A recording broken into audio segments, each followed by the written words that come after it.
Bom dia, buenos dias a todos, bem-vindos e bem-vindas, os que estão aqui e aqueles que estão a acompanhar-nos através de streaming. Podem escolher a opção de tradução simultânea, espanhol-português, está à vossa disposição, se alguém precisar. Os nossos técnicos podem indicar como podem escolher esta opção. Basta clicar no botão interpretação e escolher a língua. Hoje é dia 21 de setembro, hoje é dia da cooperação europeia. E assim, recordamos algo que já sabemos, que é os resultados são melhores quando unimos esforços e forças. Temos muitas iniciativas por toda a Europa que destacam a importância da cooperação. Este evento é de unir e cooperar, sabe, muitos dos países que estão aqui presentes hoje. Espanha e Portugal partilham 1.214 quilómetros de longitude na fronteira denominada Raia.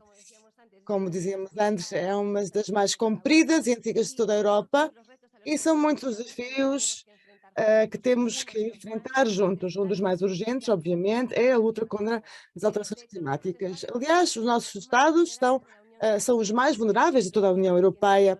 Os fogos não conhecem fronteiras administrativas e nós partilhamos a mesma paisagem, geografia e, por isso, é imperativo a colaboração e o projeto que nos traz hoje aqui, o Fire POCTEP.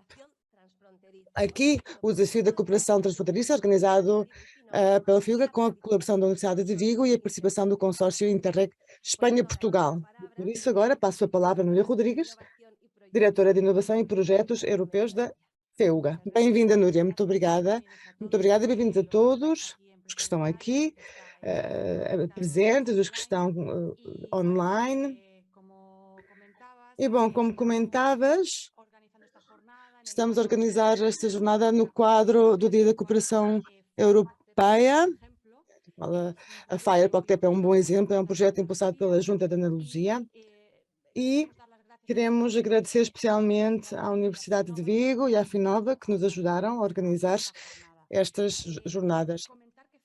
Queria comentar que a FEUGA está atrás da organização desta jornada, do evento de hoje, pelo seu trabalho de apoio às atividades de comunicação, de formação e capitalização dos resultados do projeto Fire POCTEP, o qual está enquadrado no nosso trabalho como agentes de transferência de conhecimento, tanto na Galiza, onde já estamos há mais de 40 anos a facilitar as relações entre as empresas e as universidades, como a nível internacional, onde participamos em mais de 35 projetos de cooperação europeia, com este trabalho de transferência de conhecimentos.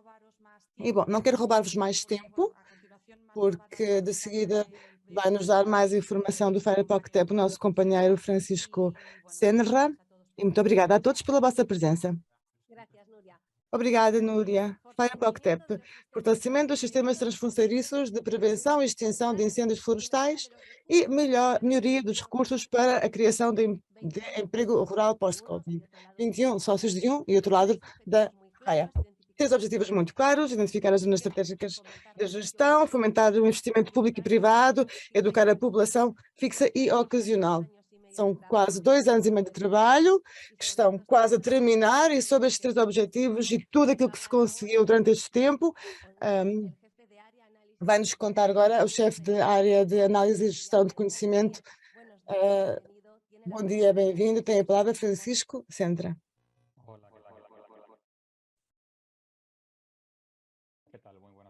Bom dia, conseguem me ouvir bem? Sim. Bom, prazer, muito obrigada pelo vosso convite.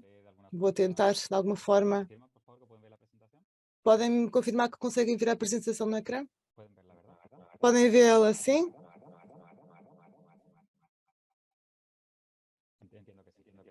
Entendo que sim.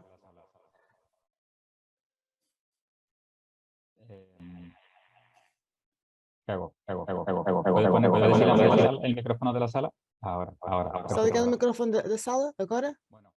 Bom, como dizia, é um prazer fazer parte da jornada de hoje. Queria falar um pouco sobre os principais resultados, ainda estamos a trabalhar neles, o projeto da Feira POCTEP, que terminei em dezembro de 2022, mas temos uma resolução que nos vai permitir prolongar o mesmo em diferentes atividades. até o mês de junho de 2023, portanto temos ainda muito trabalho pela frente. Eu queria dar algumas ideias em relação à contextualização do projeto, para fazer alguma referência, dar algumas referências, assim, em linhas gerais. Temos uma situação que mostra os diferentes gráficos, em que vemos como, a nível histórico, o número de incêndios, que é a linha azul, tem vindo a aumentar desde mais ou menos os anos 98, 2000, houve um aumento muito grande do número de incêndios e a superfície afetada também se vê aumentada. E os dispositivos de intervenção, não só da parte das comunidades autónomas, tanto como de parte do Ministério, também aumentaram. O gráfico do lado direito mostra-nos a incidência dos grandes incêndios, enquanto que o número de incêndios tem vindo a aumentar, até que, por exemplo, nos últimos anos já conseguiu diminuir, a superfície dos grandes incêndios diminuiu conforme os dispositivos de combate ao incêndio foram conseguindo apagar os incêndios pouco a pouco. No entanto, tendo em conta que a estatística dos grandes incêndios são aqueles que superam os 500 hectares, vamos olhar para os gráficos que estão em baixo, que nos permitem diferenciar os incêndios, grandes incêndios, pelas superfícies que são afetadas, porque não é o mesmo um incêndio de 500 hectares, como um incêndio das barras amarelas, que são os que superam os 500 hectares, os 5.000 hectares. Temos dificuldade na recepção de informação, não podemos traduzir, e que realmente os incêndios com mais de 5.000 hectares ardidos são uma ameaça e têm um impacto ambiental muito maior. Então, se vemos os gráficos que estão em baixo, vemos que as linhas amarelas, não podemos traduzir, o número de incêndios que superam os 5.000 hectares ardidos tem estado a aumentar, como podemos ver no gráfico do lado direito. A barra amarela recta indica que os incêndios estão a aumentar, mas se olhamos para na última década, vemos que a presença desses incêndios grandes de mais de 5.000 hectares ardidos é cada vez maior e tem vindo sempre a aumentar. Nesta última campanha de incêndios em que estamos a trabalhar, estamos ainda em época de incêndios, até o dia 15 de outubro. Há muitas zonas do território peninsular que têm tido muitos incêndios, o centro-norte, como podem ver no mapa, como incêndios muito fortes, como o incêndio da Serra da Culebra, com condições meteorológicas e climáticas muito severas, com muitas vagas de calor consecutivas, nunca vistas antes, e com temperaturas perto dos 40 graus em pleno mês de setembro. Portanto, é verdade que temos um contexto de alterações climáticas que nos afeta a todos, a nível global. É verdade que os dispositivos de extinção de incêndios se profissionalizaram na última década e são capazes de reduzir o número de grandes incêndios, mas também é verdade que cada vez mais há alguns incêndios que são cada vez mais devastadores e destruidores, cada vez maiores. E essa é uma situação que não se vai inverter com mais esforços na extinção. A extinção será sempre a resposta dos dispositivos, mas nunca vai ser realmente a solução a esse problema. Então, como parte dessa solução está o projeto Fire Pocket. Temos de trabalhar nos territórios, temos que prevenir os grandes incêndios, trabalhando a paisagem, e isso faz através dos três principais objetivos mencionados antes pela Núria. Ou seja, temos que trabalhar nas zonas estratégicas de gestão, que são as zonas onde temos que atuar a nossa atuação, fomentar os investimentos públicos e privados e educar a população rural e fixa para que saibam lidar com estes incêndios tão devastadores que são os que nos prejudicam mais a nível ambiental. Alguns números, brevemente. Foi um projeto que começou em 2019, mas o trabalho objetivo e operativo está a acontecer desde há 2 anos e agora com o prolongamento até ao mês de junho de 2023. Um orçamento de 5,6 milhões, distribuído por 21 sócios, 21 parceiros, tanto em Espanha como em Portugal, como podem ver-se na tabela. Isto significa uma grande oportunidade, uma oportunidade única de partilhar interesse comum, trabalho comum, não só ambos países, mas com perfis tão diferentes, como centros de investigação, de universidades, câmaras municipais. É uma oportunidade muito grande para poder trabalhar juntos, para poder encontrar uma forma de enfrentar este problema e encontrar algumas soluções do ponto de vista integral. E é um desafio muito grande, porque um projeto tão curto, com tantos parceiros e com tantas especializações dentro do consórcio, requer um esforço muito grande de parte de todos, não só de coordenação, mas também da Junta de Andaluzia, da Conselharia do Meio Ambiente, também de parte de todos os parceiros implicados neste projeto. O projeto Firepoc está distribuído no desenvolvimento das áreas piloto, duas delas, a primeira que tem o círculo vermelho e a segunda tem o círculo amarelo, são transfronteiriças, ou seja, incluem territórios da Espanha e Portugal. Isso permite focalizar todas as ações, estudos e análises levados a cabo por todos os parceiros dentro do projeto, o que lhe dá uma realidade grande ao projeto. Devemos alcançar as pessoas e os projetos pilotos dão uma oportunidade para avançar nesse sentido. Outro projeto do Firepoc Tech resume-se em 6 atividades, das quais as 5 e 6 são gestão e coordenação e comunicação. Trabalhamos também numa atividade sobre a análise do impacto climático, análise do impacto climático dos dois lados da raia, formação de empresas, a capitalização de resultados baseados na experiência também é fundamental. E aqui temos alguns dos resultados objetivos, os quais pretendemos avançar neste projeto, com investimentos que nos permitam avançar na estratégia do projeto.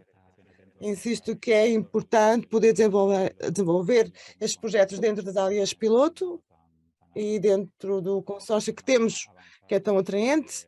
Queremos avançar também de forma a ter resultados interessantes que confiamos que se possam estender para uma segunda aplicação do projeto e que é parte da experiência que temos entre todos.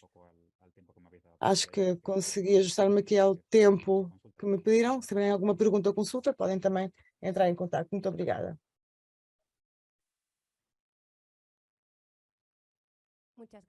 Obrigada, Francisco. Podem ver que em algum momento houve alguns silêncios, ou seja, é o tempo necessário para que passemos do online até à sala. Muito obrigada, Francisco. O Firepoc Tech é também fruto de vários projetos, dos quais se nutre o FireOS e o como FireOS é o acrónimo de Wildfire Remote Sensing e tem como objetivo proporcionar às agências de emergência, centros de coordenação e equipas de extinção uma ferramenta inovadora para a detecção e gestão do incêndio através de novas tecnologias. Por exemplo, depois do que vivemos este verão, tanto em Espanha como em Portugal, podem imaginar fazer o acompanhamento das frentes de fogo tão devastadoras durante a noite. Bom, aqui têm todos os dados sobre esta ferramenta, os professores investigadores da Escola de Engenharia Aeronáutica e Espaço da Universidade de Vigo, Pedro Urgeira e Carlos Ulloa, bem-vindos. Olá a ambos. Olá, bom dia. Olá, bom dia.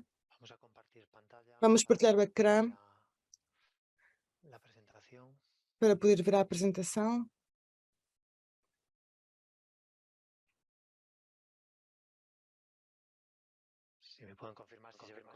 Conseguem-me confirmar que podem ver a apresentação? Sim?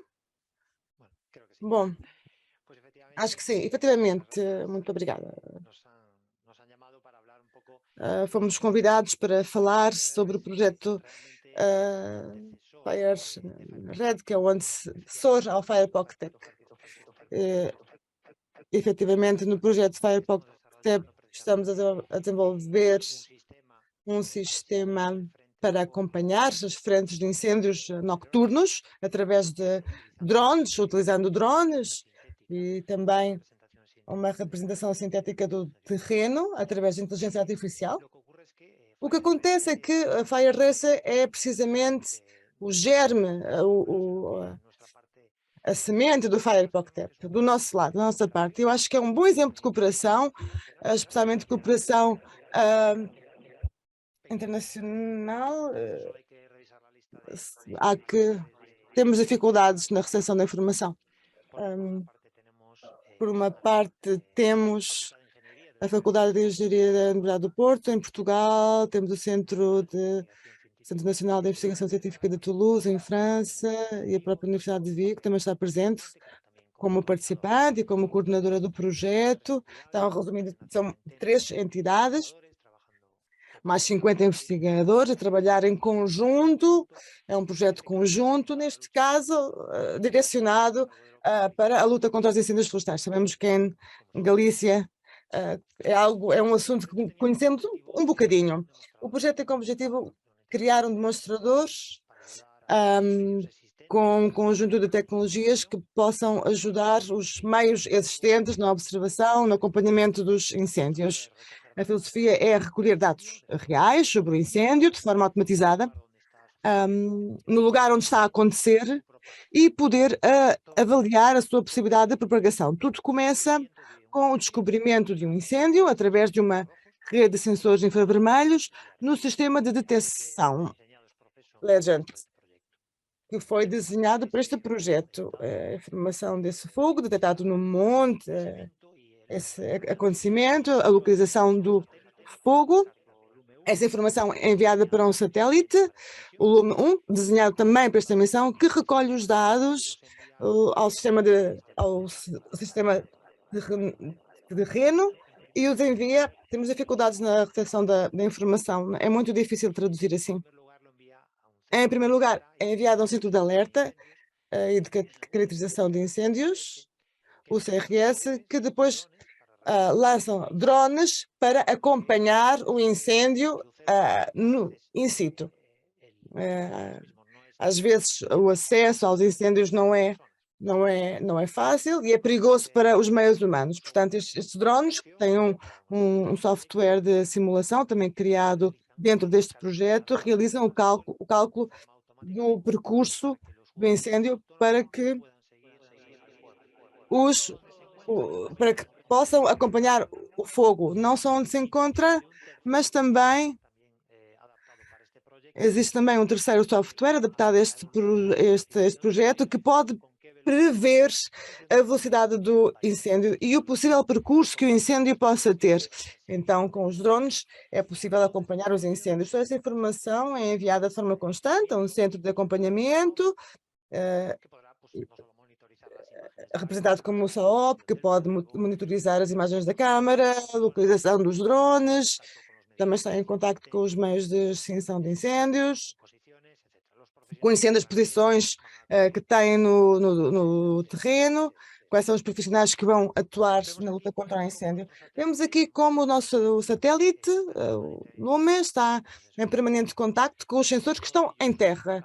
Quando um deles ou as suas câmaras demográficas detectam um potencial incêndio, transmite essa informação ao satélite, que por sua vez envia essa informação à nossa estação de comunicações em terra, na escola de Telecoc, em Vigo. Essa informação, descarregada desde o satélite até à estação em Telecoc Vigo,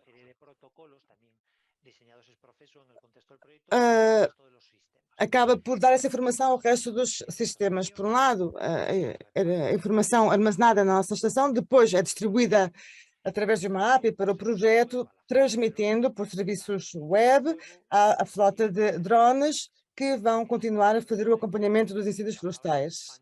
Portanto, é uma informação que viaja também entre Espanha, Portugal e França. Esse software de gestão de rotas e percursos que vai calcular o percurso óptimo para fazer o acompanhamento em função do sítio onde está o fogo nesse instante e onde se prevê que possa evoluir. vai tentar manter o drone em voo no máximo tempo possível. Sabemos que não é possível, não podem voar durante muito tempo, especialmente se são de tamanho pequeno, portanto, esta optimização das rotas é muito importante para poder ver para onde é que o fogo vai evoluir e se isso acontece realmente, especialmente se são zonas de difícil acesso e com perigo para as pessoas. Tudo isto em constante comunicação entre as aeronaves, o centro de controle, para que a sua posição possa ser conhecida desde o centro de acompanhamento em Toulouse, neste caso.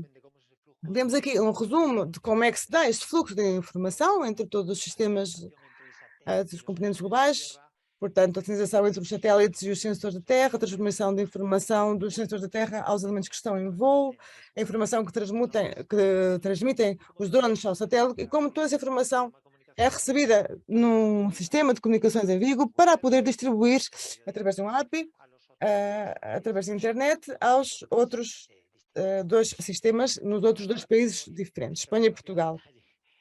Vou dar um pequeno detalhe dos elementos para ver, porque já tivemos uma visão geral de como funciona o sistema, já vimos como funcionam os sensores em terras, tem uma capacidade de rotação completa. A ideia é que a câmara esteja a girar constantemente, a inspecionar o ambiente à volta e a ver quais é que são as diferenças grandes que se dão de temperatura. A capacidade de detecção estende-se até aos quase 2,5 km e meio, com uma cobertura praticamente de 360 graus. Essa estação também tem um conjunto de sensores meteorológicos na estação, que captura informação, velocidade do vento, temperatura, umidade, parâmetros que já são muito relevantes, mas que são ainda mais importantes em caso de incêndio, para poder prever a evolução da propagação do incêndio. E, finalmente, uma terceira peça que está nos sensores de terra, que é o sistema de notificação de informação via satélite desses incidentes que foram detectados e a informação que os sensores conseguiram capturar para poder enviar essa informação ao Centro de Gestão de Incêndios em Toulouse. É um sistema autónomo que funciona com baterias a nível elétrico, painéis solares e, inclusive, com um gerador eólico para poder substituir a falta de eletricidade caso esta aconteça. Em relação aos drones, quando as alestras do sistema terrestre já chegaram aos satélites e se executa, se prevê a evolução do incêndio, então é quando se podem calcular as rotas para lançar ao voo os UAVs e ver se realmente essa previsão do percurso de evolução do incêndio vai acontecer ou não. Depois proporcionam esta informação, claro, aos serviços de extinção de incêndios, para que eles tenham dados fidedignos, sem terem que se aproximar demasiado aos incêndios, à linha de fogo. Utiliza-se um drone comercial que foi modificado pela Universidade do Porto. Neste caso é um Skywalker que tem bastante autonomia, estabilidade de voo e sobre ele foram incorporados a estes drones uma SDR, uma rádio definida por software da Universidade de Vigo e uma antena que vai enviar a informação capturada em voo de volta para o centro de controle. O seguinte elemento que nós temos é o SSAOP, é o Centro de Estudo da Situação, a Planificação e a Observação, que é de onde se vai acompanhar e monitorizar todo o incêndio. Em primeiro lugar, temos por um lado a informação que chega da rede de sensores em terra, que está a proporcionar constantemente alertas através dos sensores que já comentámos anteriormente. Essa informação alimenta um complemento de software que se chama FireMapper, que transmite a informação recebida. Em segundo lugar, temos os modelos ambientais, aqui do lado direito. Com estes modelos ambientais, a informação extraída do sistema terrestre alimenta-se o componente de avaliação e previsão do estado de incêndio. Ou seja, o incêndio agora é assim e em função dos modelos de evolução de incêndio, achamos que o incêndio vai evolucionar de determinada forma. Esse elemento contém essa informação, prevê essa evolução a curto prazo e proporciona essa informação como uma entrada para o componente temos aqui embaixo, de planificação de transitória de informação.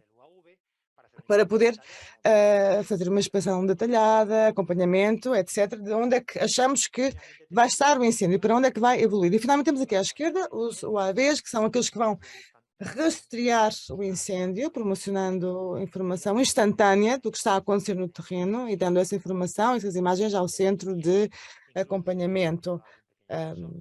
Até se pode incorporar algum pequeno sensor para poder complementar os sensores que já estão em terra. Essa informação alimenta o mapeador de incêndios e vai corrigir as primeiras estimativas do perímetro do fogo, vai detalhar essas informações de acordo com a informação que tenha e também vai planificar a informação anterior para corrigir a rota do fogo se for necessária.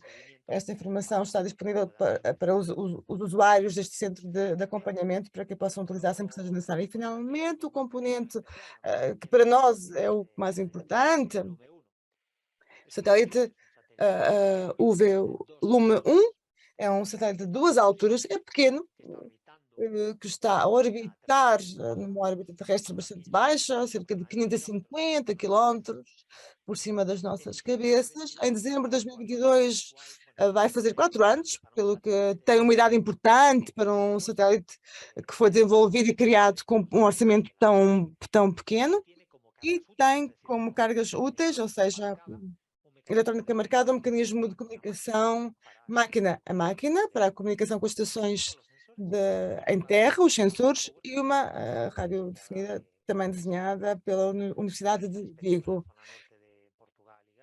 Realiza a inspeção na zona norte de Portugal e Espanha, Galiza e norte de Portugal, e tem uma capacidade de comunicação que permite comunicar-se com os sensores de terras e com os UAVs que tínhamos comentado anteriormente. Resumindo rapidamente, o FireResa, que foi um projeto para o Vigo, um projeto dentro do FirePocTec, ou seja, trata-se de estender o acompanhamento da frente do fogo, mas já em condições noturnas, quando os meios aéreos tradicionais não estão disponíveis, não podem voar, e quando a segurança das pessoas está em risco,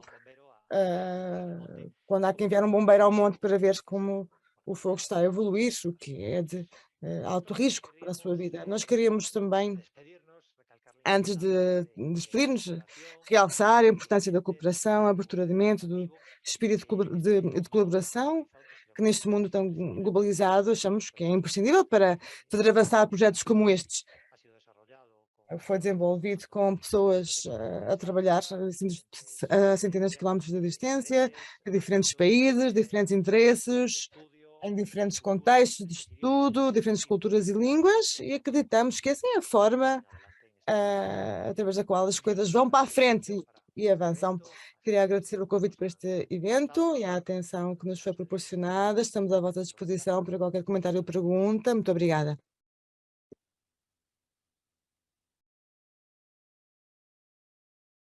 Muchas gracias a los dos. A ellos dos los incorporaremos después en la mesa redonda que tendrá lugar. Vamos incluir Creo que estáis los dos disponibles. esses apresentadores na próxima mesa redonda. Otro de los proyectos de los que se nutre Outro dos projetos que alimenta a FirePocTep é a gestão florestal conjunta para reduzir o risco de incêndios florestais no nosso território, por meio da mobilização de recursos e a promoção para conseguir a gestão dos territórios florestais ou florestais.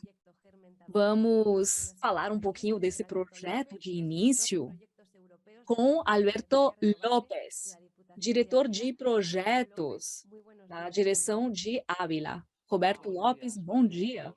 Bom dia a todos. Muito obrigado pelo convite. Aliás, eu estava ouvindo o meu colega que falou antes de mim.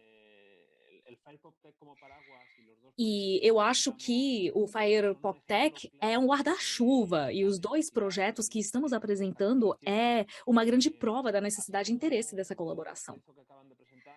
Assim como o que acabam de apresentar está mais focado na extinção e desde um ponto de vista tecnológico é muito interessante. Nós, desde Ávila, o que podemos acrescentar a esse projeto FirePocTec? Por que é interessante capitalizar isto aqui? Porque nós estamos atuando na prevenção, é a questão prévia. Os projetos europeus, felizmente, nos permitem trabalhar nesse tipo de coisa. Temos mais a ver com a gestão dos recursos humanos, das partes interessadas no território, interessadas na prevenção de incêndio e na gestão de um território que muitas vezes apresenta dificuldades locais, mas também dificuldades partilhadas entre os territórios com os quais estamos cooperando. Então, nesse sentido, o nosso próprio projeto, no marco do programa PopTech, Fire PopTech, é um projeto cujo objetivo, vamos lá, é um projeto cujo objetivo é promover iniciativas conjuntas para reduzir o risco de incêndios florestais, numa realidade muito partilhada pela Espanha, particularmente no território da Raia, da linha, e em Portugal. De norte a sul da Espanha, aqui temos uma seleção de parceiros para desenvolver o projeto. O norte e o sul de Espanha partilham uma realidade de propriedade florestal que dificulta muito a gestão. Então, com esse projeto, tentamos incluir atividades que permitam gerenciar em conjunto, o que até agora não conseguimos gerenciar por vários motivos. Eu vou dar algumas ideias das atividades com as quais começamos esse projeto. Primeiro, as mesas de trabalho foram muito interessantes quanto às possibilidades de gestão conjunta. O que acabou florescendo foi dificuldade legislativa, de cooperação, de abandono do meio rural, que estava criando problemas para conseguir essa gestão pensando na prevenção. E no final, antes do projeto, durante o desenvolvimento desses meses de trabalho, estávamos fazendo essas perguntas. Quais os terrenos florestais que temos? O que leva a aproveitar isso aqui? Como está sendo condicionada essa falta de proveito? E, como última pergunta, por que se produzem os incêndios? Então, eu vou dar umas ideias da realidade da província de Ávila, que é a realidade de uma boa parte do território de Castilla e León, Extremadura, Andalucia e também Galícia. E tudo que toca a fronteira com Portugal. A província de Ávila tem 800.000 hectares, está dividida, ou tem 64% de superfície florestal. Então, tem uma ideia da importância dessa superfície, não é? Se analisarmos a superfície florestal na província, 35% são grandes parcelas públicas, quer pertença às prefeituras ou à junta. E tem sistemas seguidos por defeito, é via pública e tem esse tamanho, o que facilita esse tipo de organização. A superfície privada representa 2/3 da superfície florestal. Assim está dividido. Vamos aprofundar aqui a realidade da propriedade, porque temos pequenas, grandes porções que reúnem 70.000 hectares, mas muitas parcelas pequenas reúnem propriedades de menos de 50 hectares. Em média, temos 1 hectare por proprietário. A dificuldade de gerenciar uma propriedade de menos de 1 hectare é evidente, porque nem tem interesse em identificar o tipo de propriedade que nós temos. Isso leva a muitos problemas, porque no final das contas, podem ver que temos 160.000 hectares e minifúndios. Então, essa gestão tem que passar por agrupar esse tipo de propriedade.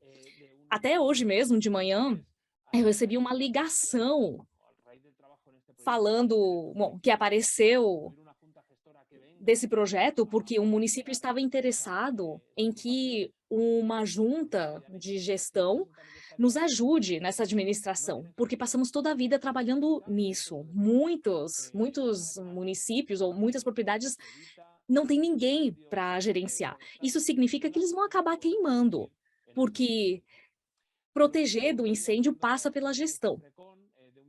E desde o Refrecon, falando rapidamente, estivemos realizando atuações que promovam, não só com mesas de trabalho e com a identificação de possibilidades, que promovam essa gestão florestal conjunta.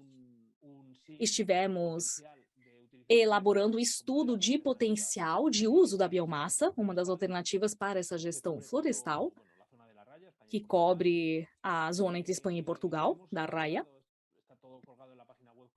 Podem ver tudo no site, os resultados do projeto. Elaboramos um documento de gestão florestal conjunta, disponibilizada às máquinas de forma conjunta para que pequenos proprietários ou prefeituras que não tenham capacidade econômica para comprar algumas máquinas para proteção florestal possam concordar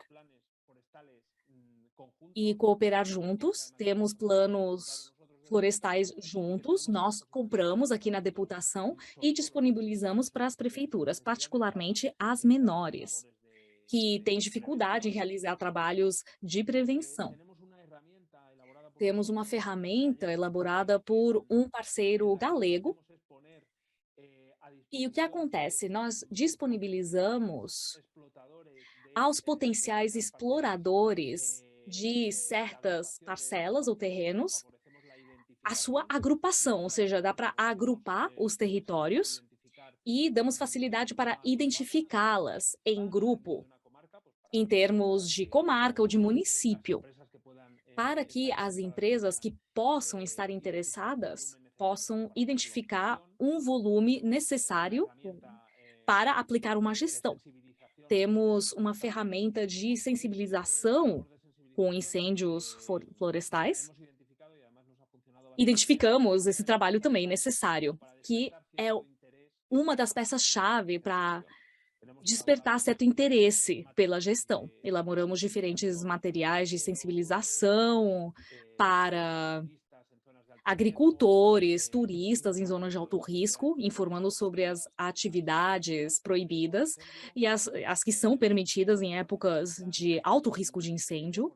Desenvolvemos um plano de formação, de criação de empresas florestais, com o propósito de gerar uma atividade econômica ao redor da gestão florestal, desde vários escopos, né? Gestão da biomassa como uma questão mais evidente, até a valorização dos créditos de carbono a serem obtidos, porque temos muitos nichos de mercado importantes no setor florestal que podem até enfatizar esse tipo de atividade.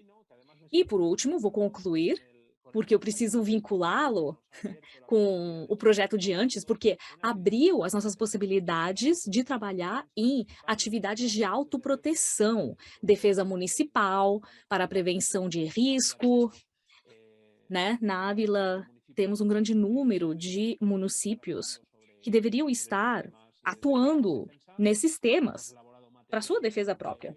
Elaboramos material de sensibilização e elaboramos um curso dirigido às administrações públicas para esse processo. Estamos complementando já isso com o Fire PopTech. Então, resumindo, eu gostaria de terminar como os meus colegas, repetindo o que eu disse no começo. Para nós, estes projetos são chave para o entorno rural, porque permitem nos conhecer, por um lado, o que outras regiões com problemas parecidos estão fazendo e também apoiar e acrescentar o nosso grão de areia no desenvolvimento rural, neste caso, a gestão florestal e prevenção de incêndios florestais, que é interessante para todos. Muito obrigada.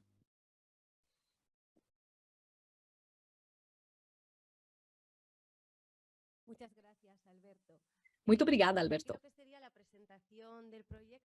Até aqui, apresentamos projetos para que todos entendamos por que estamos aqui hoje. Vamos passar à mesa redonda. Com sua permissão, eu peço que o Juan e Agustín me acompanhem aqui na mesa. Claro, tú aquí, por favor. Agustín, a continuación. Aqui, por favor.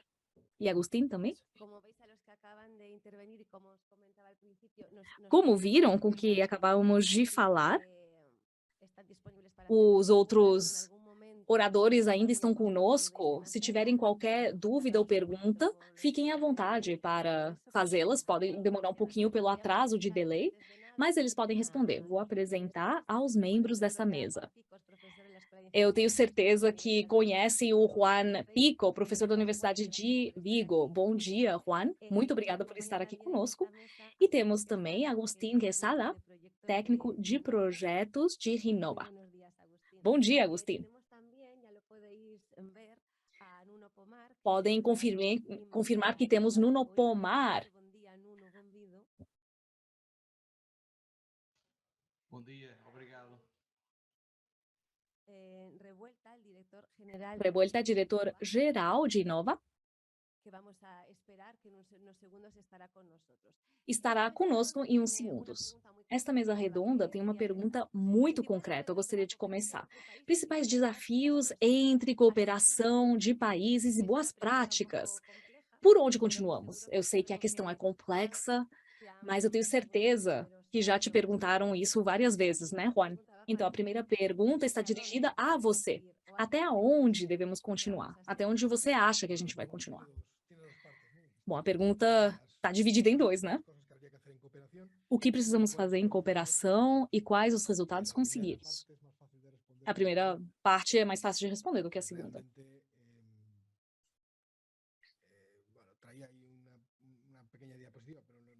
Eu tinha uma pequena apresentação, mas eu acho que eu não vou nem colocar. Ela ilustra exatamente, pelo menos a linha aqui, a fronteira entre Galícia e Portugal, e ilustra o número de incêndios que tivemos nos últimos 20 anos nesse lugar. E todos veriam que não tem nenhum sentido não pensar em cooperação transfronteiriça, porque o que é difícil, às vezes, é saber, entre aspas, a quem pertence o incêndio. Pode ser de um, de outro, dos dois. E bloquear de um lado para que o incêndio não passe para o outro. Mas a experiência é partilhada. As possibilidades de melhorar a situação atual com a cooperação transfronteiriça são infinitas. E o que conseguimos? Provavelmente algumas coisas mais em teoria do que na prática. Áreas de intervenção, a 25 quilômetros da fronteira, assinada entre os governos de Espanha e de Portugal, que permite ou permitiria que os meios passassem de um lugar para o outro, 25 quilômetros, isso mesmo. Eu acredito que não aproveitamos isso até hoje. A teoria existe, fatalmente é possível, mas a urgência, a emergência, quando chega no pico da batalha, no final, cada um acaba trabalhando sozinho. Então, esses incêndios transfronteiriços não vão ser solucionados, nem diminuídos como problema, enquanto os combatentes de um outro lado da fronteira não entendam que são parte do mesmo dispositivo. E, para isso, eles precisam treinar juntos, se comunicar agilmente, em conjunto. Então, temos muitas coisas que conseguir na prática. Eu vou falar desse jeito, né, porque fica bom como manchete, né, mas ter bombeiros florestais em Erasmus, de um lado para outro, ou seja, campanhas em Andaluzia, Castilla, León e vice-versa. Então, precisam ir de Erasmus para conhecer os dispositivos, as pessoas, e seria muito mais fácil ir tecendo o permitido pela teoria. Eu acho que aí temos uma capacidade de melhoria infinita. E ela não vai estar esperando. Os incêndios não estão esperando para a gente. Os meios não negociam. São as condições deles, estamos vendo intensidades e velocidades cada vez mais importantes. Então, cabe a nós tentarmos enfrentar as melhores condições. Você referenciava a possibilidade de um Erasmus de bombeiros. É claro que o Erasmus está vinculado à juventude, às situações concretas. Gostaríamos de saber aqui nessa mesa O que essa juventude pode fazer para se enfrentar profissionalmente aos grandes incêndios florestais? Sin cargarle la responsabilidad. Sem colocar toda a responsabilidade neles, é claro. Não, claro.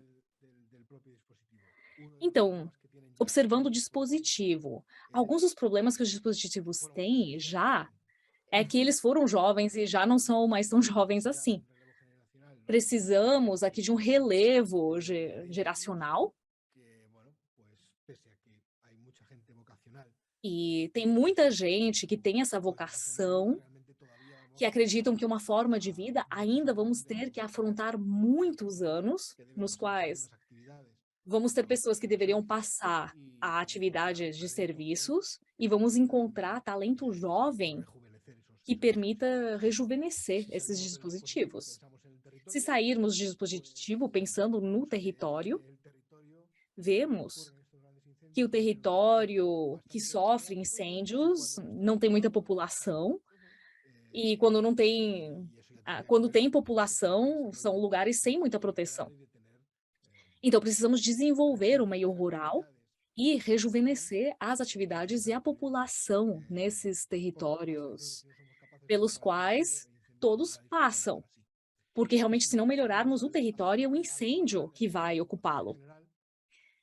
Falando de forma ainda mais geral, para a população em geral, eu acredito que a juventude precisa assumir que também é parte da solução, mesmo desde longe. Então, podem ajudar a melhorar as atividades no meio rural.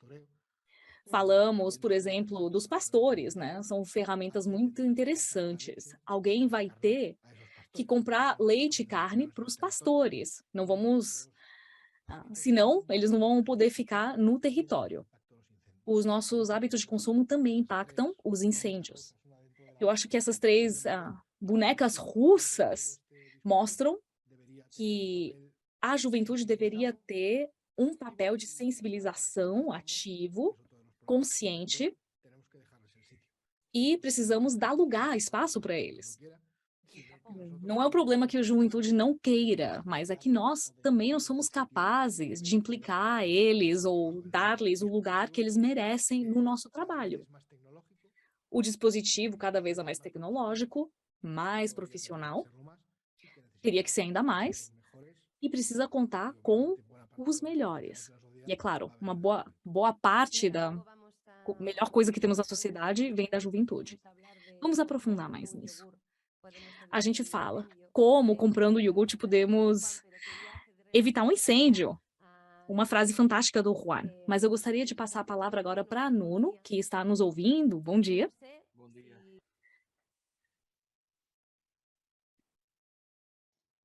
Bom dia.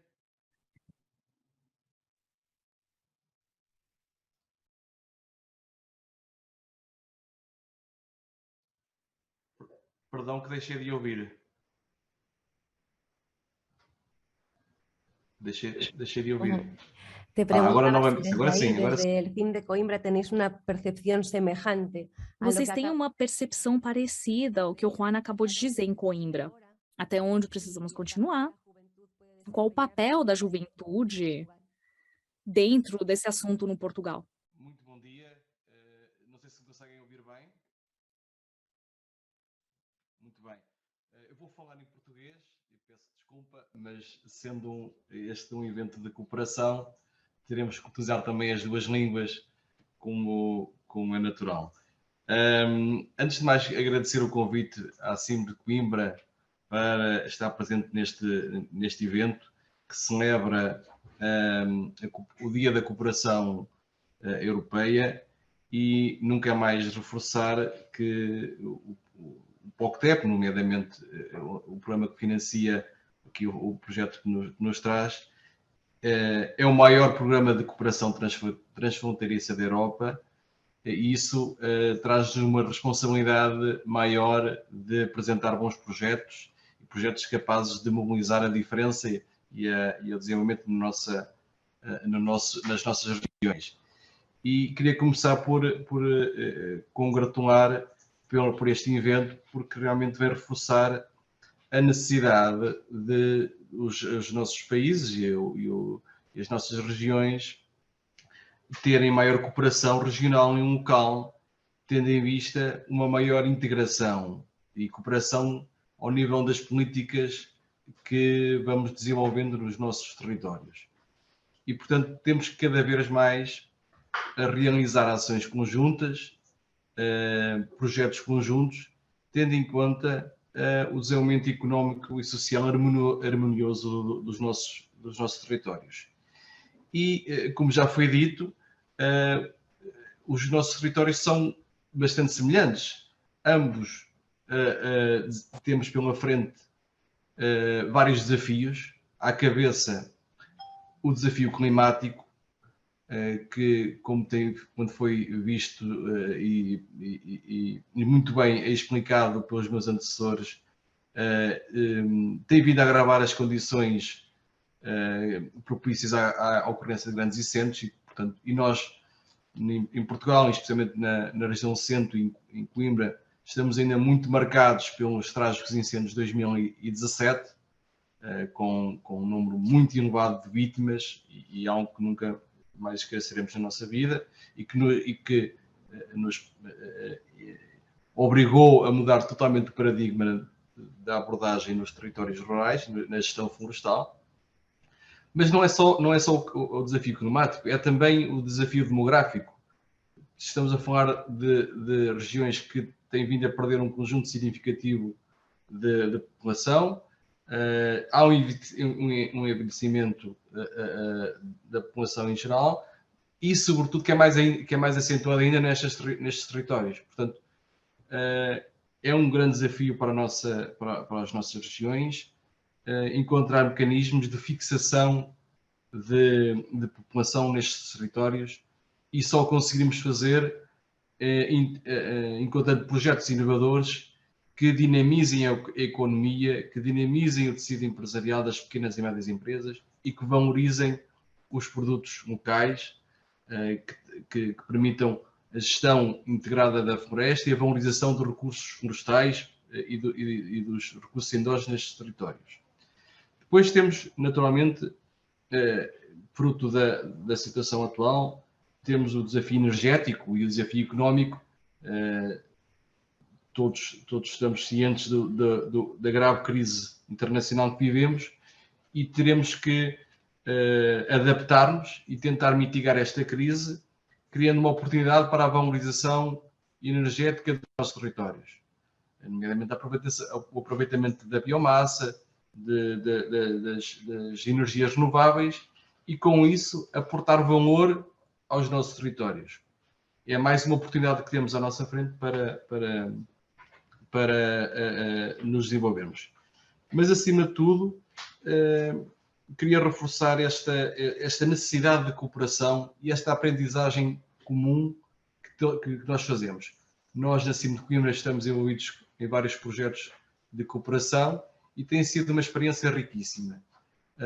Não só pela aprendizagem que fazemos de boas práticas mútuas, portanto, do que temos vindo a aprender e a capacitar-nos as nossas regiões, mas também, eu acho que é um aspecto importante, neste vencer de algumas desconfianças, deste vencer de às vezes até alguns preconceitos que possa haver quando nós não nos conhecemos, ficamos sempre com alguma desconfiança e este intercâmbio que temos é fundamental para que nos possamos conhecer melhor e para, com isso, confiarmos mais uns nos outros e isso é a pedra basilar para iniciar e para desenvolver projetos vencedores, projetos inovadores e que façam a diferença nos nossos territórios. É com este espírito de cooperação que nós gostamos de trabalhar. Naturalmente, muito foi feito, mas haverá ainda muito por fazer. É nosso objetivo aprofundar muito estes projetos de cooperação, não só, e não temos que recorrer apenas a projetos do Interreg, temos outros projetos a nível europeu, com outros programas que podem financiar, e também até com fundos próprios, portanto, nem todos os projetos têm que ser financiados. Da nossa parte, o que queria salientar é que estamos totalmente disponíveis e temos todo o interesse em cooperar com os nossos vizinhos e amigos espanhóis, assim como os tantos europeus, porque os desafios que temos pela frente são muito ambiciosos e são difíceis, e teremos com certeza que nos preparar conjuntamente para os desafios que nos antevêm. E para já era o que tinha para dizer, naturalmente ficando ao dispor para qualquer questão que queiram colocar. Muito obrigado.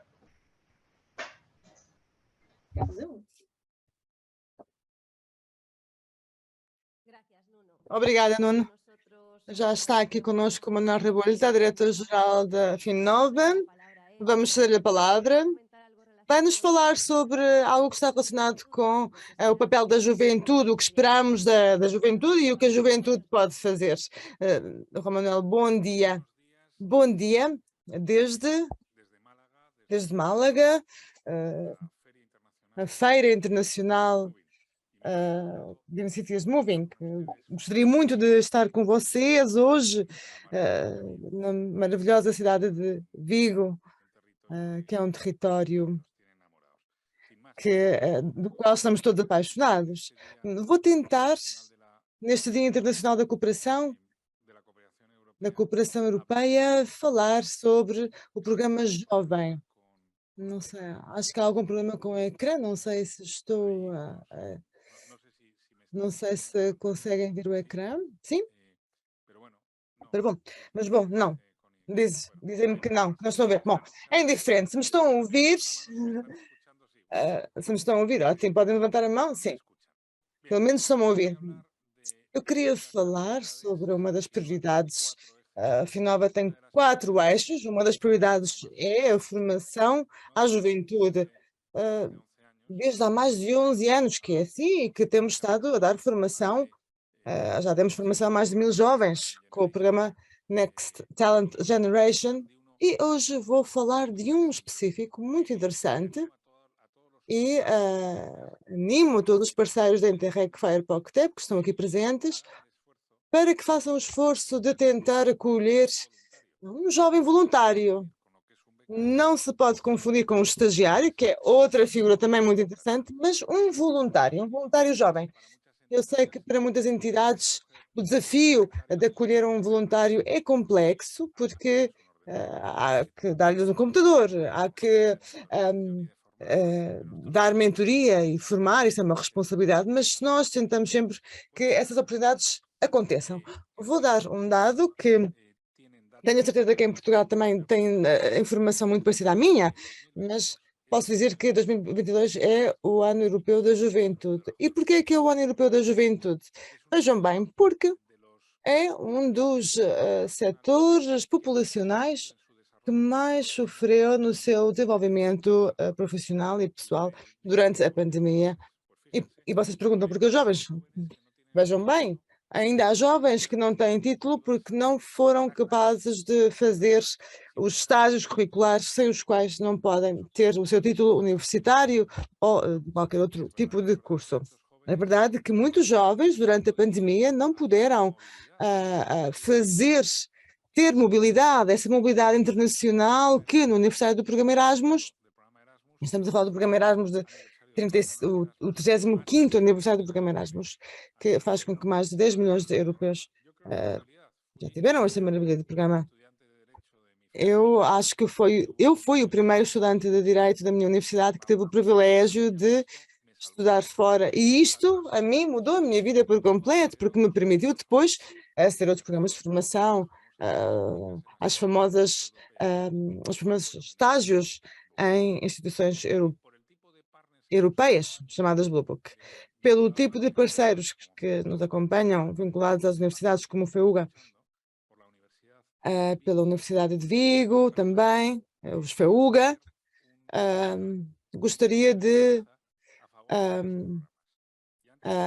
lançar um apelo a favor destes programas. E vou terminar com o mais importante, que é o programa de Interreg Volunteer House Youth.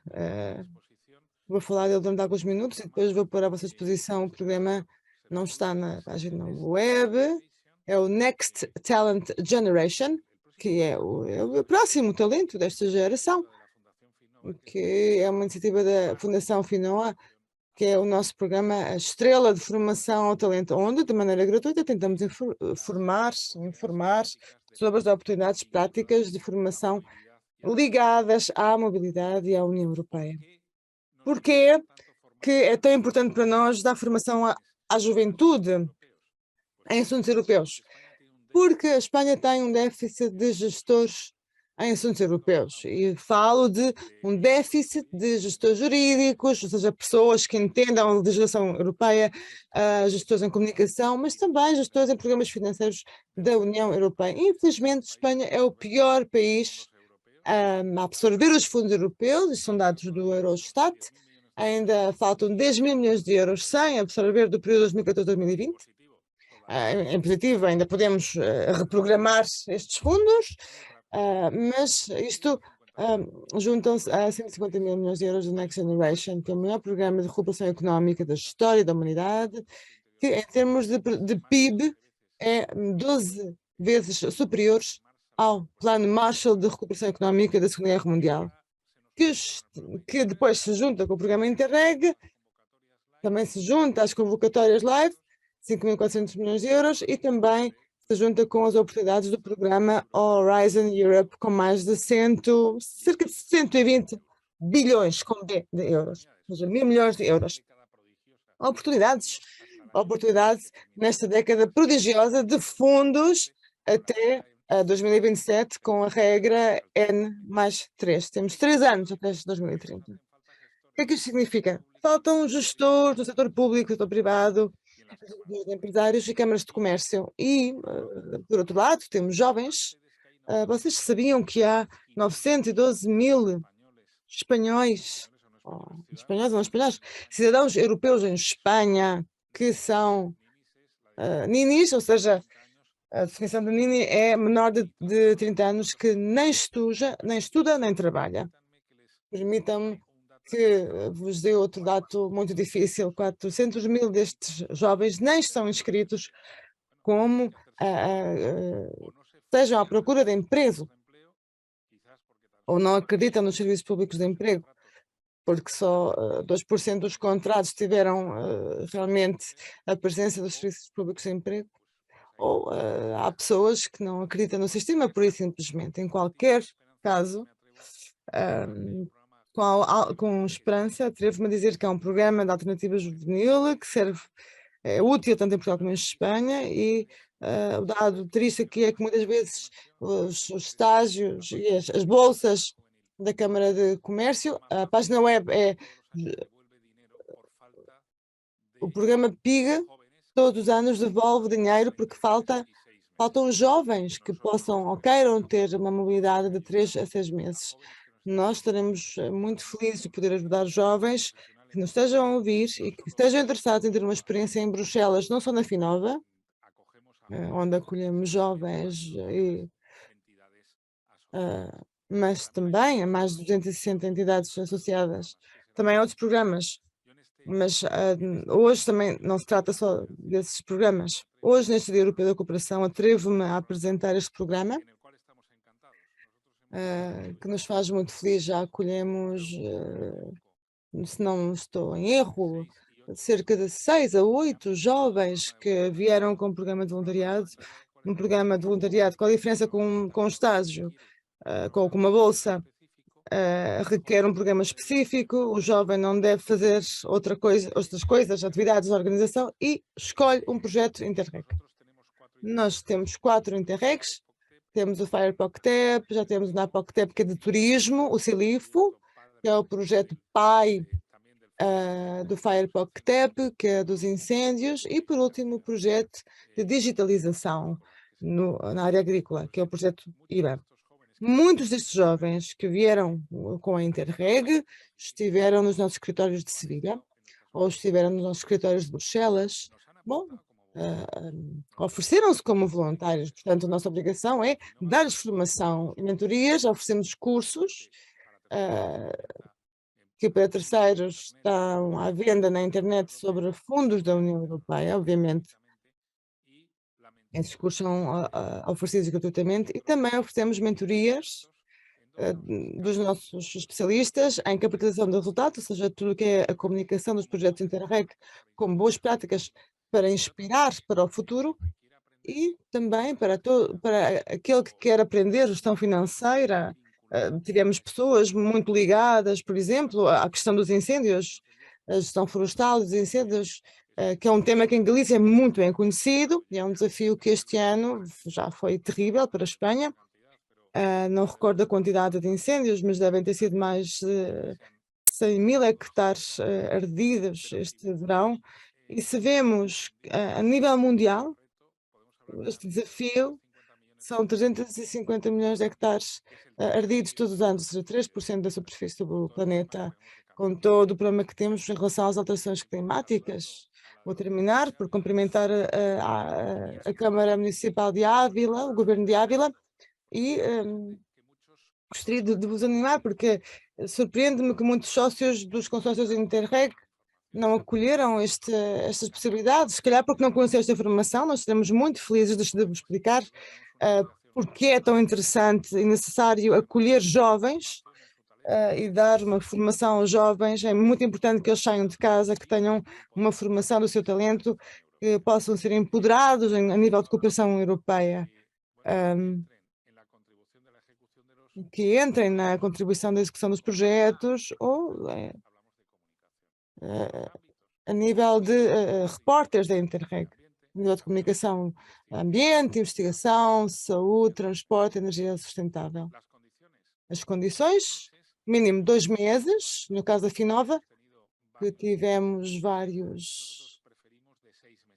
Nós realmente preferimos 6 meses, porque 2 meses é muito pouco tempo e pode criar problemas logísticos. Em Bruxelas, por exemplo, é complicado alugar um quarto por 1 ou 2 meses. Com 6 meses é mais fácil.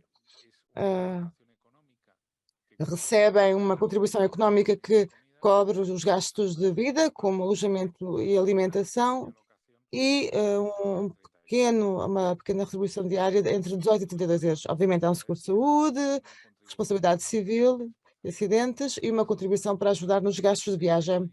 Mas para mim, o mais importante é a formação e a mentoria no Learning by Day, que é um consórcio internacional, neste caso da Fire PocTep, com parceiros de primeiro nível de Portugal e Espanha. E desde Málaga, o que eu gostaria de vos mostrar são os países que podem participar neste projeto e também deixamos aqui para que todos possam aceder a página web da Interreg Youth, que se gera desde Berlim, desde a Associação Europeia de Regiões Transfronteiriças. Desde a Finova, em nome da Finova e como diretor da Finova, gostaria de partilhar com vocês o compromisso da Finova com os jovens através da Youth Generation. E se serviu de inspiração ou se vos parece interessante que vos mandemos alertas do programa, vocês podem difundir essa informação com os vários interessados, porque a verdade é que muitos jovens que entram na faculdade não sabem que têm direito a pedir-se estes programas de Interreg Youth. São requisitos muito fáceis a ter acabado o curso universitário e não trabalhar. Ou seja, em 24 horas já se podem inscrever neste programa de garantia juvenil. Cumprimento a todos desde Málaga. Muito obrigada pela oportunidade de estar aqui com vocês.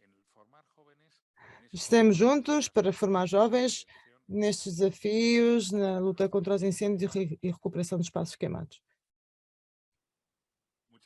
Muito obrigada. Muito obrigada. Manuel falava do Interreg, Interyouth. Agostinho, tu entraste na Finova com um programa parecido, não?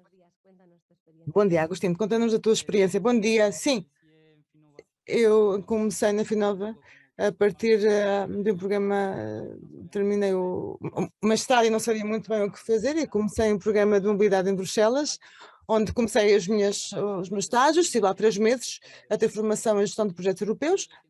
E há pouco tempo entrei como técnico de projeto e o projeto também depende da Interreg. Estou a trabalhar agora nos escritórios de Sevilha como gestor de projeto, então Foi mesmo uma experiência muito interessante e eu animo a todos a utilizar esta ferramenta, é muito importante, como disse o Juanma, através do Interreg Voluntary Youth. Hoje em dia na Finova há 2 voluntários que já estão a trabalhar nos projetos da Interreg e que nos ofereceram a capacidade de cooperar com instituições de outros países, sobretudo com a Itália, porque vêm daí, são italianos, então abriram-nos um panorama bastante amplo para trabalhar com projetos Interreg. Uma das coisas mais destacáveis da intervenção do Juan Manuel é a quantidade de fundos que cada ano são devolvidos, e se calhar isto tem a ver com o desconhecimento deste tipo de programas.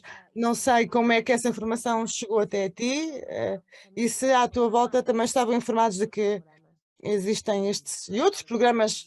A verdade é que é muito interessante, sim. No meu caso, eu soube deste programa por acaso, através de uma Câmara de Comércio. Aproxima-te um pouco do microfone, sim. Soube através da Câmara de Comércio em Guipúzcoa, onde fiz os meus estágios. E na Galiza também encontrei vários companheiros do mestrado, estávamos a falar sobre o que estávamos a fazer e a verdade é que ali também ninguém conhecia este tipo de programas, então houve um trabalho sim de incentivar os meus companheiros para procurar este tipo de informação, de projetos, para que tentassem procurar estágios na área de comunicação, de comércio internacional, na área de direito, por exemplo. Utilizar este tipo de ferramentas que estão à disposição e que são muito interessantes e que ajudam a criar uma carreira profissional. Uma última pergunta para ti. Achas que este programa foi um ponto de viragem na tua carreira profissional? Eu vejo como um desafio, realmente, também de cara ao futuro, não é? Frente ao futuro também foi parte do programa Erasmus e o programa Erasmus foi um grande passo na minha carreira e a partir deste programa eu espero que seja um desafio e que eu possa explorar um pouco mais esta carreira de gestão de fundos europeus. Obrigada, Joaquim. Não sei se algum de vocês que estão aqui presentes na sala se tem alguma pergunta ou há alguns dos que nos estão a acompanhar online. Recordo que também temos disponíveis Alberto e Pedro. Acho que o Juan Manuel levantou a mão. O Juan Manuel? Sim, quando quiseres. Sim, eu sinto-me muito orgulhoso do trabalho que fez o Agostinho e que o tornou merecedor, que depois do seu programa de formação dos nossos escritórios em Bruxelas, com uma bolsa agora, como consequência, recebeu uma oferta da Fundação Finot e está a trabalhar agora num projeto, já com um contrato de trabalho, com segurança social, tudo. Está a trabalhar nos nossos escritórios de Sevilha, está a trabalhar neste projeto em concreto. Portanto, ele é um de muitos exemplos que nós acompanhamos na Finova, de pessoas que chegaram com uma formação em assuntos europeus e que já está a trabalhar em temas europeus. Vejam que ele começou na parte de comunicação e agora está a trabalhar e a ter formação na área de gestão de projetos. Com um grande profissional, que é o seu chefe, José Manuel Requena, que é um grande especialista na Interreg. E isto eu acho que é a linha que temos de seguir, que é oferecer à juventude, aos jovens, oportunidades de formação em algo que nós precisamos. Vejam bem, todo este dinheiro envolvido, eu sei que me vou repetir, mas eu adorava que desde as universidades sejam conscientes da importância destes mestrados em gestão de fundos europeus, dessa formação, porque ou esses módulos, uma oportunidade que dá uma oportunidade profissional que é real. Estamos constantemente a solicitar este tipo de cargos de organizações de empresários, câmaras municipais, cargos de gestores em fundos europeus. Então, se nós temos 911.000 ninis em Espanha, não sei em Portugal, mas também deve ser de certeza que há jovens portugueses que não estudam e que não trabalham e que se podem ajudar com este tipo de programas. No caso do Agostinho, podem utilizar este programa de garantia juvenil como uma primeira fase de formação para que depois possam encontrar um trabalho, como aconteceu com o Agostinho. Então, força a todos os jovens que nos estão a ouvir, porque há oportunidades, mas como diz o Agostinho, há que pedi-las, não é? Então, tudo o que seja colaborar em espalhar a informação, e nós pomos à disposição de todos aqueles que queiram as alertas para este tipo de estágios. Há estágios cada 6 meses. Eu acho que para mim é mais importante do que o mestrado, fazer estágios nas instituições europeias. Muito obrigada. Obrigada, Juan Manuel. Maria Rodrigues, diretora de... São 2 comentários. Eu realmente queria fazer 2 comentários. A reiterar o que acabou de dizer o Juanma. Não podemos ouvir bem. Não estava a comentar. Simplesmente queria só reiterar o que acabou de dizer o Juanma. Nós também temos muito boa experiência com este programa. Tivemos também uma pessoa a trabalhar neste estágio, que finalmente já começou a trabalhar no FEUGA, também no âmbito dos projetos europeus. Por isso, eu animo a todos a aproveitarem estas oportunidades. Acho que temos de fazer um esforço todos em conjunto para fazer chegar esta informação aos futuros beneficiários destes programas, e as instituições também têm que pedir este tipo de colaborações. Regressando ao assunto dos incêndios, seguindo o que comentava o Juan, eu acho que um desafio enorme é a sensibilização cidadã, porque acredita-se que parte da solução é em investir mais de extensão. Não, o que se costuma ouvir, vieram 5 helicópteros, mas se tivessem vindo 10, o fogo estava acabado, estava extinto antes. Mas eu acho que, corrijam-me se for necessário, mas eu acho que o problema é que há um certo momento em que já não podemos lutar contra o fogo com os nossos meios, porque a verdade é que temos agentes muito especializados. Temos que focalizar mais o objetivo na prevenção. Dizendo isto, as pessoas devem ser sensíveis a este tema e conscientes em relação a este tema. Tem que haver muita vontade política para mudar o estado das coisas de uma forma estrutural. E isso, para mim, sim, parece-me um desafio muito grande, e é onde eu vejo que residem as grandes dificuldades para poder lidar com este problema. Qual seria a solução para isto? O que é que nós podemos fazer para abordar esta situação desde a seriedade que requer? Este verão ouvimos muito uma frase que eu acho que também deve ser ouvida, que é que os incêndios se apagam durante o inverno. Isso é algo que ouvimos durante muito tempo. Está relacionado com o que dizia a Núria, que muitas vezes nas tuas entrevistas dizes que o que há que fazer é intervir, não é? Sim, vamos ver. O que dizia a Núria é isso mesmo. A sociedade olha para os terrenos florestais ou agrícolas no momento em que eles estão a arder.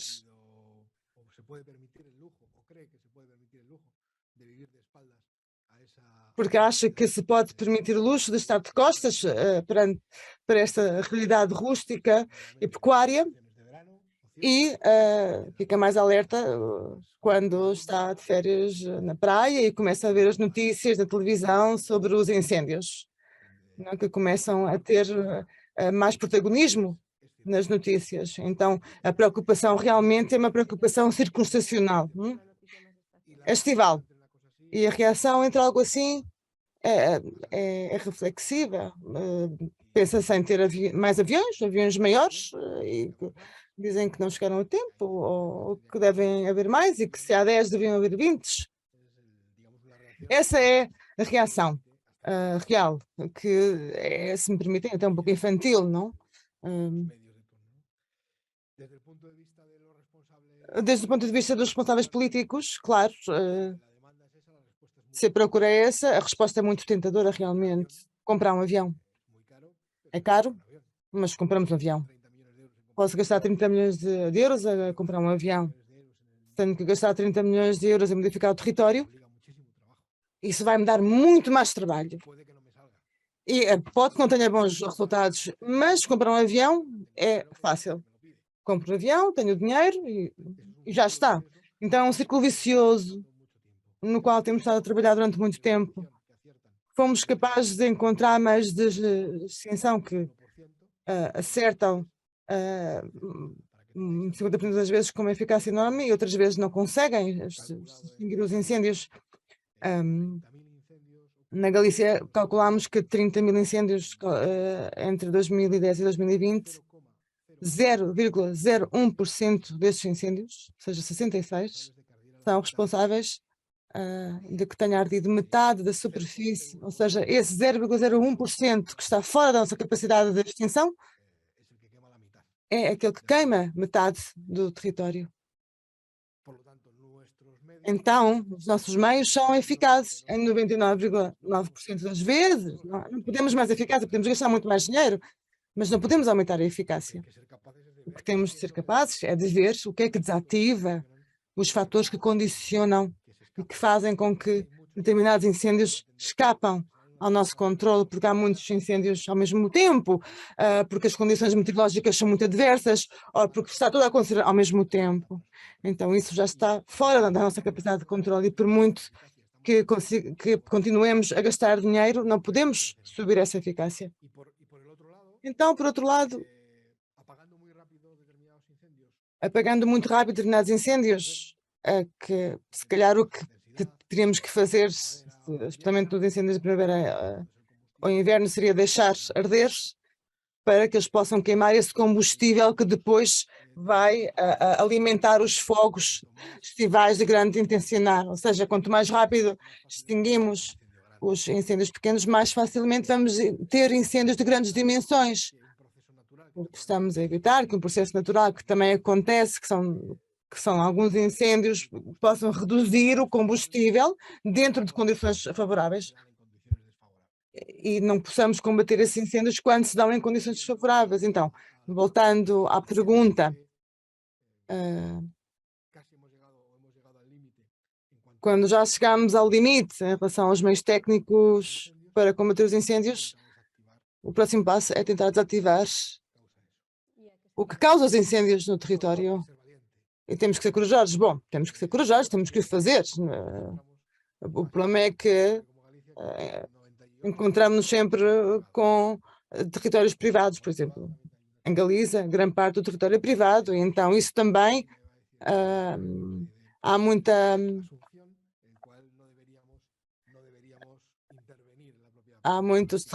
Há essa ideia falsa de que não devemos intervir na propriedade privada, mas estamos a falar de parcelas, de terrenos que não têm donos conhecidos, por exemplo. Esse dono, que o seu herdeiro pode nem sequer saber que esse terreno é seu. Portanto, exigir algo quando não há quem exigir, não leva a nada. E a situação do terreno, desse terreno em concreto, pode prejudicar os outros. Então, temos que ser humildes, temos que ser capazes de assumir isso. Isso significa que temos que intervir em todos os sítios da costa? Também é impossível. Eu acho que a Fire PocTep está a fazer um muito bom trabalho nessa área. Acho que estamos a ter resultados muito interessantes. Temos que escolher quais é que são os sítios que marcam a diferença. E depois de detectar esses sítios que marcam a diferença, então sim, temos que ir a esses sítios com todos os meios que tenhamos para desativar esse risco de ter incêndios incontroláveis no futuro. Se temos que incentivar os proprietários para que atuem, ótimo. Se não há um proprietário, não há um terreno abandonado, temos que tomar posse dessas parcelas para poder evitar danos maiores no futuro que possam prejudicar aqueles donos de terrenos que estão a ter e a fazer uma boa gestão. Porque, obviamente,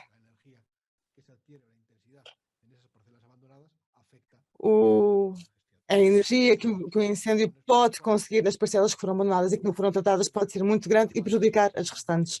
Portanto, temos que ser capazes de relacionar com critérios técnicos e científicos quais é que são os sítios-chave para intervir e poder dar as ferramentas jurídicas e sociais para intervir. Tínhamos uma pergunta para que te possam ouvir. Podes se aproximar dos microfones para que todos se possam ouvir.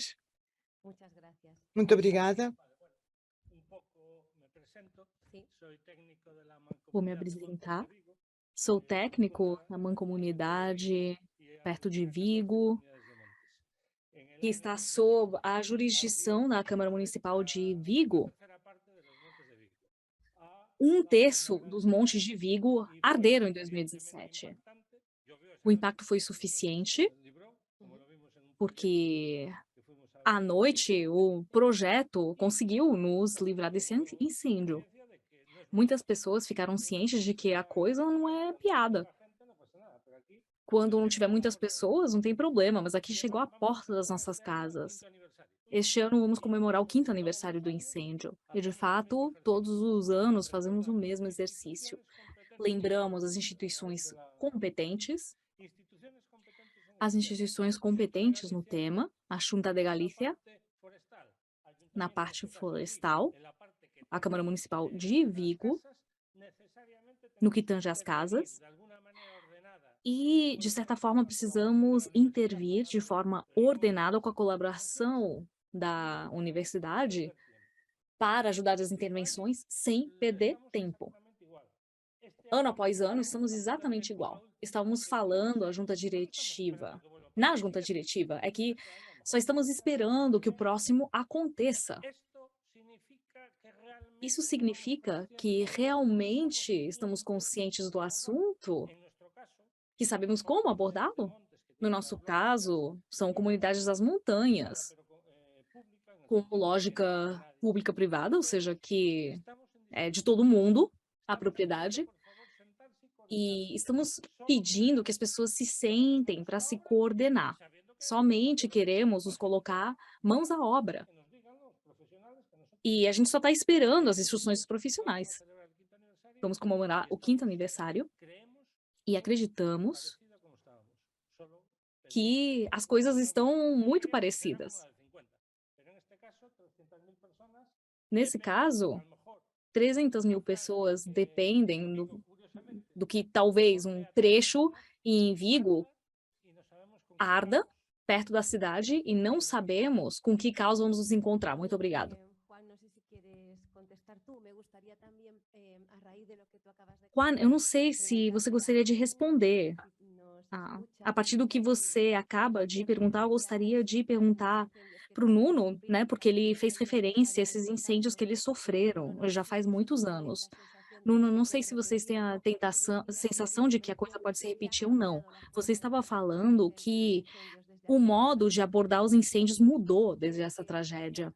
Você acredita que aprendemos e as coisas mudaram na abordagem? Alguma coisa nova por vir estes anos? Sim. Claramente há um antes e o depois dos incêndios de 2017, que foram, como disse, trágicos. Queria, no entanto, sublinhar aquilo que também já foi dito, que mais do que apostar nos meios de combate, há que apostar na transformação estrutural, na prevenção, no ordenamento do território. E foi essa abordagem que demora tempo, não é imediata, exige um trabalho de longo prazo que tem vindo a ser feito, que foi iniciado e tem vindo a ser feito, nomeadamente nos programas de transformação da paisagem, na gestão das áreas integradas, na valorização do potencial da floresta. E é essa intervenção estrutural que tem vindo a ser feita de uma forma mais acentuada desde 2017 para cá. Agora, naturalmente, respondendo à sua pergunta, naturalmente que sentimos que aquilo que sucedeu no passado, infelizmente, pode voltar a repetir-se, porque a conjuntura climática assim o indica. Portanto, as ondas de calor, as previsões o que nos dizem é que as ondas de calor serão cada vez mais frequentes e mais intensas, e, portanto, temos que nos preparar de uma forma estrutural, e é isso que na região de Coimbra também, a nível nacional, mas também na região de Coimbra temos vindo a fazer, com investimentos estruturais e de prevenção estrutural, naturalmente reforçando também a parte de combate, mas, acima de tudo, numa ótica de prevenção. E pese embora este ano tenha sido um ano muito difícil também em Portugal, tal como em Espanha, a nível de incêndios, felizmente na região de Coimbra foi das regiões menos afetadas. Portanto, pode ser um indicador cauteloso, mas é um indicador positivo. Ora, não é uma questão de se vai acontecer ou não, quando é que vai acontecer. Portanto, nos próximos anos teremos com certeza incêndios muito, muito complicados para gerir. E daí também a importância destes projetos de cooperação transfronteiriços que nos permitam intercâmbios e aprendizagens comuns,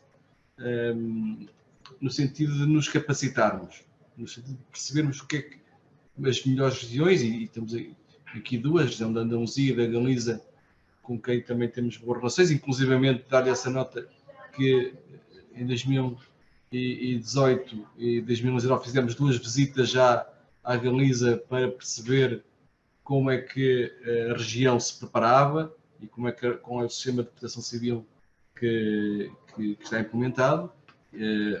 Numa viagem onde estiveram presentes não só os presidentes de Câmara, os alcaides dos nossos 19 municípios, mas também os técnicos de proteção civil.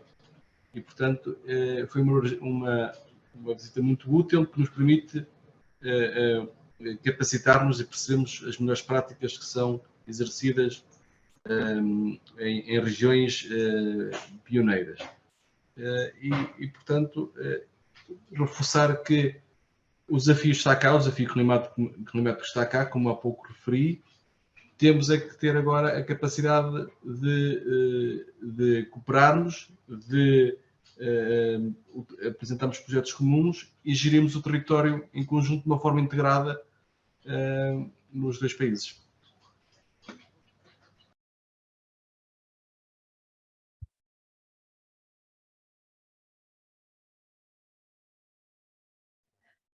Obrigada, Nuno. No sé si quieres responder algo, Juan. Muchas gracias. Muito obrigada.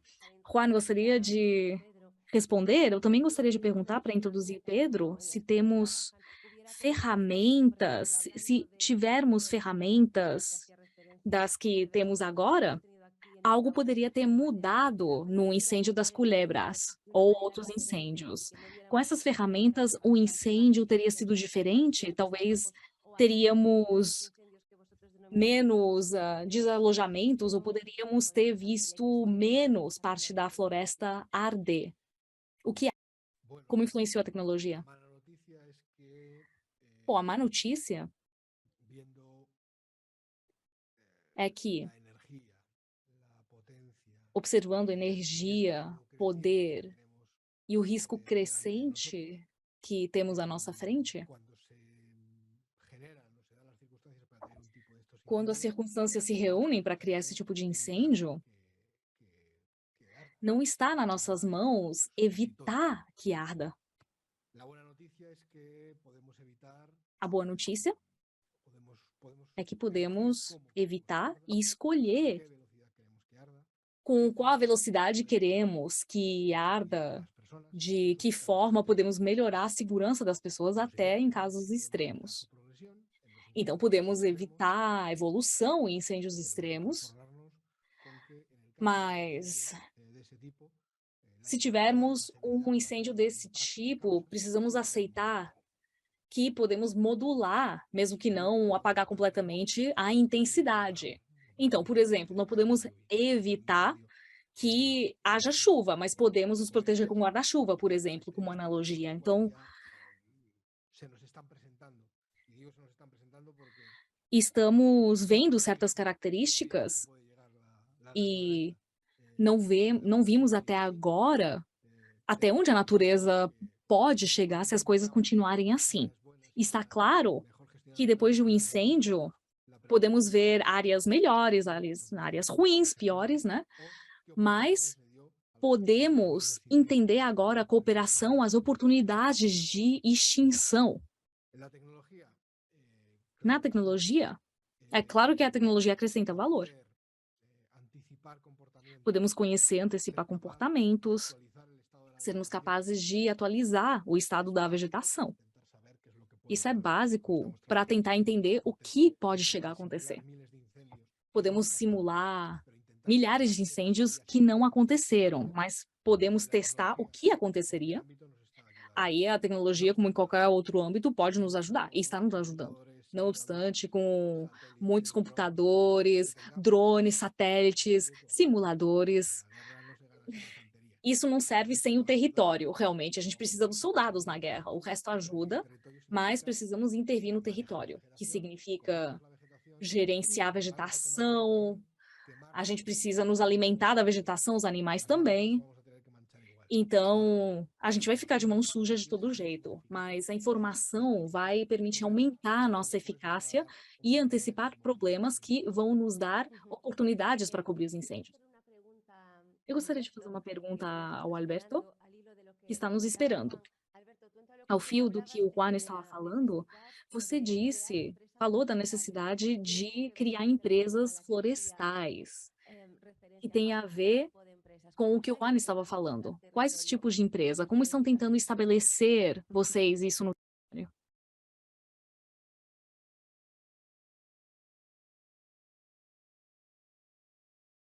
A cabine não conseguiu ouvir o orador. De fato, uma das soluções foi assinalada pelo Juan, porque no final precisamos nos alimentar dos produtos oriundos da floresta, nos esquentar com a biomassa gerada na montanha, etc. E isso significa gerar um trabalho num espaço, um formato de trabalho em que tudo seja localizável. Tudo está no monte, na montanha, e as pessoas precisam ser atraídas pelo entorno rural e pela montanha. Tudo isso gera uma atividade econômica, é claro. Podemos falar do meio rural e seu romanticismo, mas é um meio difícil, e somente vamos conseguir que as pessoas vão lá oferecendo alternativas reais, viáveis, atrativas, no que tange as possibilidades de geração de atividade econômica. E o que estamos fazendo para isso? Além desses trabalhos de formação que fizemos o projeto Refecon, tentando transmitir ideias de atividades a serem desenvolvidas, temos diferentes linhas de ajuda próprias e de outros órgãos, com Castilla e León, etc., para promover a geração de atividade econômica nesse meio. Temos uma atividade relacionada com o que Juanma disse sobre programas de garantia da juventude para formar e promocionar a geração de atividade e criação de empresa por parte dos jovens que se inscrevem nesse programa. Temos linhas de ajuda dedicadas especialmente a investimentos desenvolvidos na província. Então, realmente, eu acho que temos um desafio importante que deve terminar tendo consequências e melhorando a propagação de incêndios. Isso é o desenvolvimento rural, ou seja, oferecer alternativas de emprego e alternativas interessantes para muitas pessoas, gerando atividades que realmente sejam rentáveis, viáveis, e graças aos nossos projetos, pudemos ver experiências que estão funcionando bem em outros lugares. Muito obrigada. Passamos às conclusões. Será que alguém tem uma pergunta aqui na sala? Ou algumas das pessoas conectadas digitalmente têm alguma pergunta a fazer? Juan, então voltamos a você. Não vamos ter tempo de falar da conscientização da população. Você tem uma frase que eu adoro. Agora que estamos atentos ao nosso consumo, estamos falando do consumo local. É como o iogurte que a gente compra amanhã pode evitar um incêndio futuro. Assim que o resumo que eu estava tentando falar no começo. Como? Se nos conscientizamos a problemática dos incêndios, uma vez que a gente termina as férias, a gente volta para a nossa cidade de origem, desde aí, ainda podemos estar realizando um trabalho. É claro que não é a mesma coisa do que estar no meio em si, né, de cheio, mas a gente pode ajudar. Quando a gente precisa e vai para o supermercado, a gente escolhe o que comprar. É claro que, bom, a gente precisa lutar contra o marketing com cores bonitinhas e tal. A gente precisa ter conhecimento e informação suficientes para incorporar a lição. A lição de onde que o nosso dinheiro por essa compra vai parar. Os iogurtes parecem iguais, as mesmas características, embalagem parecida, mas com o logo eu posso estar fomentando o leite importado desde Dinamarca, e outra pode ser leite produzida em prados, né, nas montanhas, na Serra de Culebra, ou o que for, produção local. Então, se não integrarmos essa lição, passamos a mensagem de que estamos dispostos a não proteger o meio do incêndio. E se conseguimos ajudar o meio rural com nossa escolha de alimentos ou cosméticos,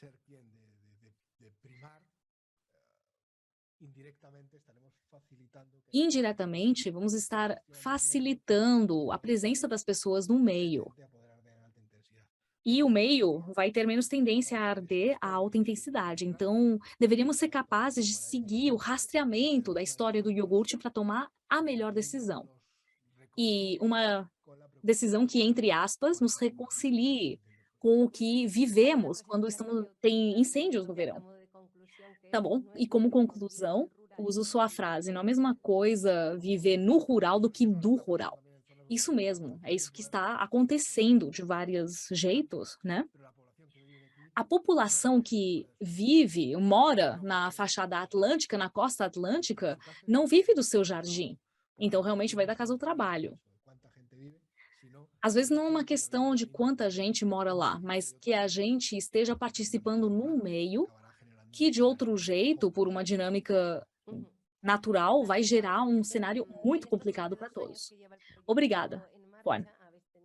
Há mais de 2 anos, que implementaram o projeto. Vocês tiveram várias jornadas de trabalho. A última no final do mês de junho, não há muito tempo. Em setembro, isso mesmo, das últimas. Queríamos convidá-los agora a ver um pequeno resumo das jornadas. Eu acho que vocês falaram dos objetivos alcançados e os próximos passos a dar. E também vocês organizaram uma saída ao campo muito interessante para ver o incêndio de Chão de Brito, um dos mais graves em Galícia dos últimos anos. Então, falaram das consequências terríveis que tiveram com a morte de 2 mulheres. Então, convidamos a assistirem os vídeos.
acabamos.